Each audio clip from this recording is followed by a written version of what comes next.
Assalamualaikum. Hai murid-murid. Dah bersedia untuk kembali semula ke sekolah? Mesti tak sabar nak kembali semula ke sekolah kan? Jom kita tengok, kita buat ulang kaji SOP yang mesti dipatuhi semasa berada di sekolah. Jom. Sesi pembelajaran prasekolah bermula pada jam 7.40 pagi dan tamat pada jam 11.40 pagi. Jadi, murid-murid boleh datang ke sekolah seawal jam 7.20 pagi.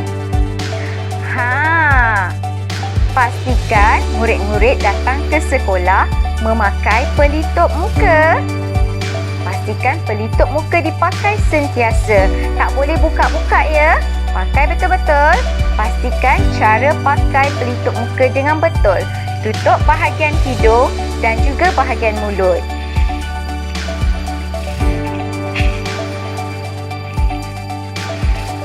Sentiasa tutup bahagian hidung ya. Murid-murid boleh memakai pelitup muka jenis pakai buang ataupun jenis kain. Kalau murid-murid pakai pelitup muka jenis pakai buang, pastikan pelitup muka ini dibuang apabila pulang ke rumah. Jangan pakai semula. Tak boleh pakai semula. Kita tak nampak kuman. No. Murid-murid juga boleh memakai pelitup muka jenis kain macam ni.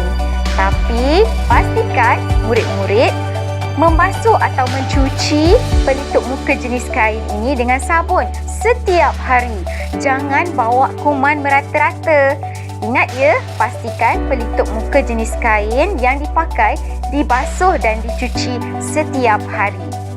Lebih selamat jika murid-murid pakai 2 lapis pelitup muka. Pakai pelitup muka pakai buang di bahagian dalam.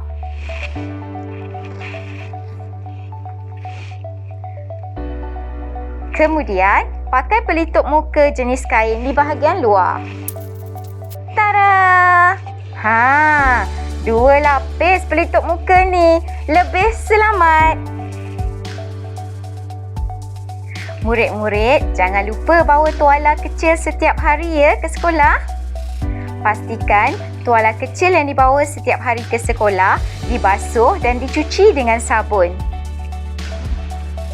Di sekolah nanti, murid-murid mesti mengamalkan cara memberi salam dengan norma baharu yang betul ya. Caranya ialah tangan kanan diletakkan di dada sebelah kiri. Tunduk sedikit dan beri salam. Assalamualaikum. Jom kita tengok ulang kaji dan ingat semula SOP dan amalan norma baharu memulakan semula sesi persekolahan. Jom murid-murid. Bila murid-murid sampai di pintu pagar utama sekolah, murid-murid akan diambil suhu.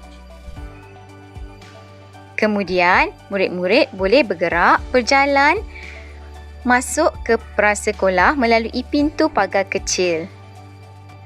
Buka kasut dan susun kasut di rak kasut yang disediakan. Sebelum masuk ke kelas, mesti cuci tangan dengan sabun. Sekurang-kurangnya 20 saat supaya kuman-kuman semua lari. Ingat ya, cuci tangan dengan sabun sekurang-kurangnya 20 saat sebelum masuk ke kelas prasekolah, sebelum makan dan juga selepas makan. Ingat ya murid-murid, cuci tangan dengan sabun sekurang-kurangnya 20 saat supaya kuman-kuman semua lari. Sebelum masuk ke kelas prasekolah,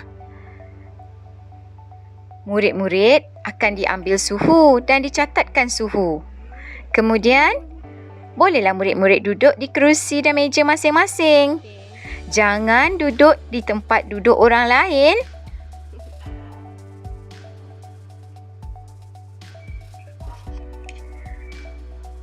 Jangan ambil alat tulis orang lain.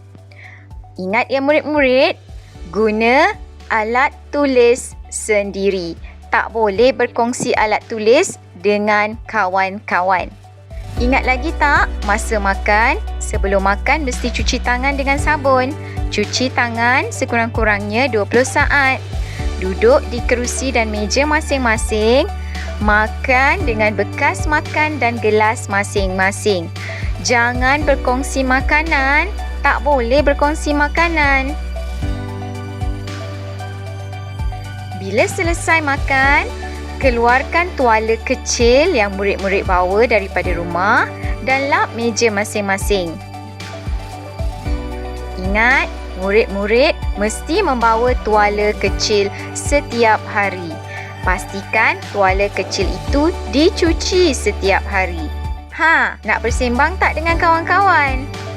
Boleh bersembang, tapi kena berdiri ataupun duduk dengan jarak fizikal 1 meter. Murid-murid tak boleh bersembang dekat-dekat tau. Mesti dengan jarak fizikal 1 meter. Ingat tau, jangan dekat-dekat, tak boleh dekat-dekat. Murid-murid boleh mencuci tangan dengan hand sanitizer ataupun sanitasi tangan. Pastikan gunakan hand sanitizer dengan betul, ratakan di semua jari-jari tangan. Masa untuk pulang. Ambil kasut dan pakai kasut. Kemudian, murid-murid mesti berbaris dengan penjarakan fizikal 1 meter. Murid boleh berjalan keluar dan tunggu ibu bapa datang ambil. Ingat ya murid-murid, jaga SOP, jaga jarak fizikal 1 meter, bawa tuala kecil setiap hari dan juga pakai pelitup muka. Assalamualaikum warahmatullahi wabarakatuh. Teacher ucapkan selamat kembali ke sekolah kepada semua anak-anak murid prasekolah SK Layang-Layang Kanan. Jumpa minggu depan ya. Bye. Selamat kembali semula kepada semua murid prasekolah SK Layang-Layang Kanan. Tahniah cikgu ucapkan. Kembali semula ke sekolah, murid-murid prasekolah SK Layang-Layang